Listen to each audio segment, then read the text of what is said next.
দুনিয়া ঠিক ভাড়া বাড়ির মতোই, যত সাজাই, যত আপন ভাবি, একদিন মালিকের নোটিশ আসবেই।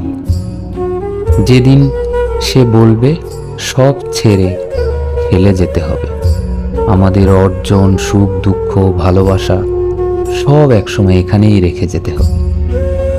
যে সম্পর্ক গড়ে তুলেছি, যে ভালোবাসার বাঁধনে বাঁধা পড়েছি, একদিন সেই সব ছেড়ে চলে যেতে হবে।